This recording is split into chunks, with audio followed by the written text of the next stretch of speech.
राष्ट्रीय अधिवेशन है उसमें ओबीसी पर बड़ा फोकस है। आपको लगता है कि आने वाले समय में ये कांग्रेस के जो अलायंस हैं, चाहे वो बिहार में हो और उत्तर प्रदेश में हो, इनकी तलखी बढ़ सकती है? क्योंकि दोनों स्ट्रांग होल्ड जो है वो एक तरफ लालू यादव का है और दूसरी तरफ अखिलेश यादव का है।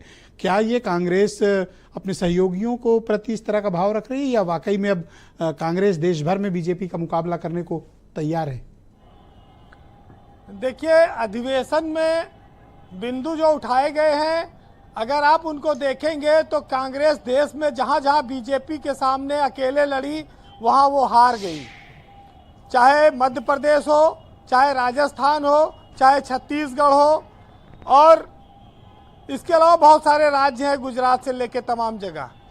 दिल्ली में कांग्रेस ने आम आदमी पार्टी को भी डुबो दिया और अब वो उत्तर प्रदेश पर आते हैं। बात उन्होंने उत्तर भारत के जितने राज्य हैं उनके लिए कही है, लेकिन आज अगर उत्तर प्रदेश के परिप्रेक्ष्य में देखा है तो लगभग 35 साल हो गया यूपी में कांग्रेस बेहाल है।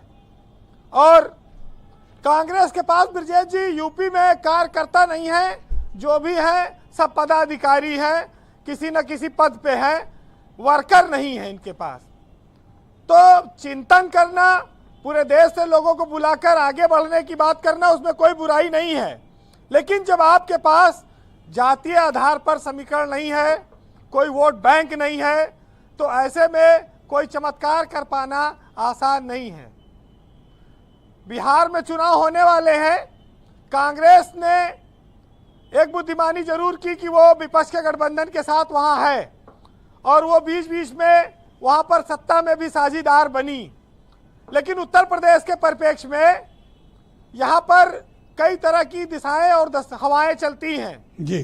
खास तौर से लोकसभा चुनाव को आप देखिए, जब अखिलेश यादव के साथ गठबंधन हुआ तब भी कांग्रेस का एक धड़ा अकेले चुनाव लड़ने के पक्ष में था और एक धड़ा यह भी चाहता था कि अखिलेश से नहीं मायावती से गठबंधन कर लिया जाए।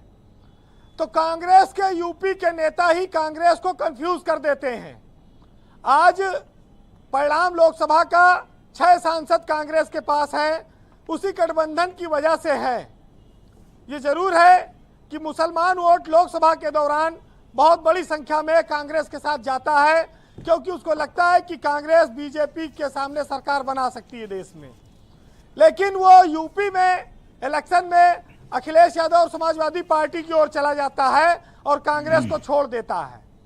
ये सच्चाई और ये हकीकत कांग्रेस को भी पता है।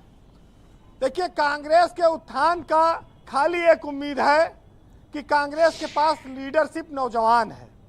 राहुल और प्रियंका दोनों के पास उम्र ज्यादा है, अभी लंबी है जी। और वो लंबे समय तक संघर्ष करके परिवर्तन ला सकते हैं।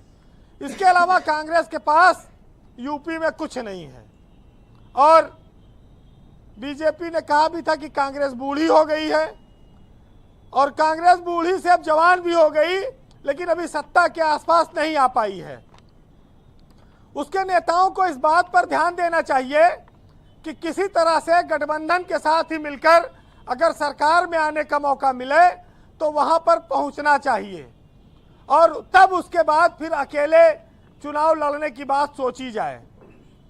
तो समस्या ब्रजेश जी ये है कि कांग्रेस के नेताओं की जो अलग अलग विचारधारा है वही उनके प्रगति में और विकास में बाधक है।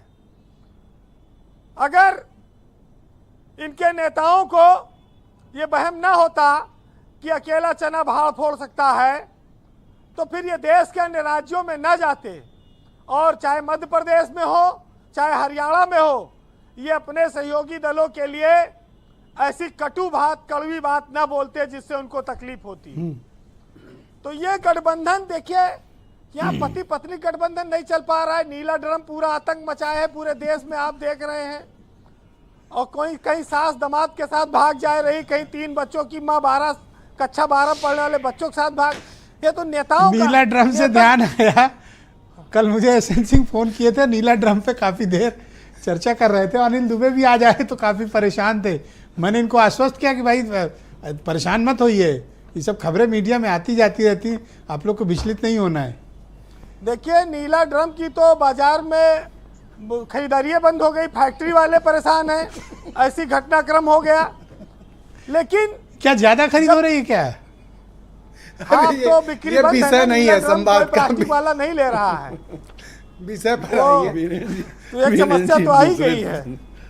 दूसरा, ब्रजेश जी, आधे से ज्यादा कांग्रेस के बड़े नेता बीजेपी में चले गए, तो वो जो अवसर के हिसाब से चीजें चलती रहती हैं, राहुल गांधी उस चीज को समझते हैं, वो स्वीकार कर रहे हैं, ये बड़ी बात है, इसमें कोई बुराई नहीं है।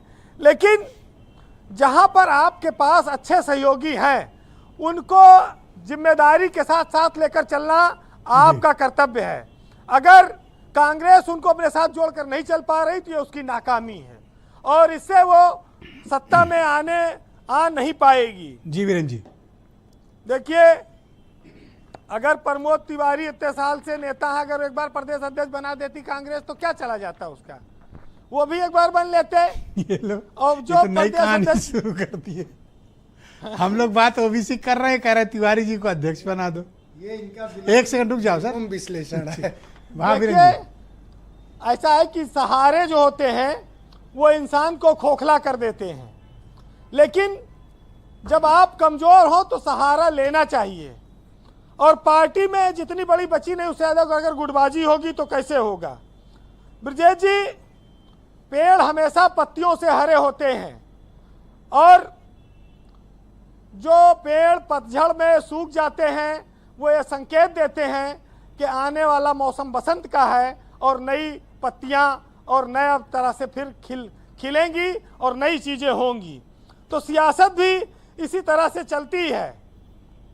तो कहते हैं कि खिजा से गिरे पत्तों को हकीर मत समझो, उन्हीं पत्तों के गिरने से फिर बहार आती है। कांग्रेस को भी कुछ पत्तों को गिराना होगा, गिरने जाने देना होगा, छोड़ देना होगा, उनको इंतजार करना होगा बहार का, और उसके लिए सहयोग के साथ आगे बढ़ना होगा। तो आज अगर कांग्रेस के लिए ये कहा जाए कि किसी के भरोसे नहीं रहना है, लेकिन जहां जरूरत है वहां साथ लेकर चलना है, तो सुनिएगा कि कोई हरदम आपके साथ साया बनकर नहीं चलेगा, क्योंकि सत्ता में आना नेताओं के लिए मजबूरी हो जाती है। सत्ता के बिना वो 5 साल 10 साल 15 साल नहीं रह सकते, यहाँ तो 35-40 साल हो गया है। तो सुनिएगा कि साया बनकर साथ चलेंगे, इसके भरोसे मत रहना, और अपने हमेशा अपने रहेंगे, इसके भरोसे मत रहना।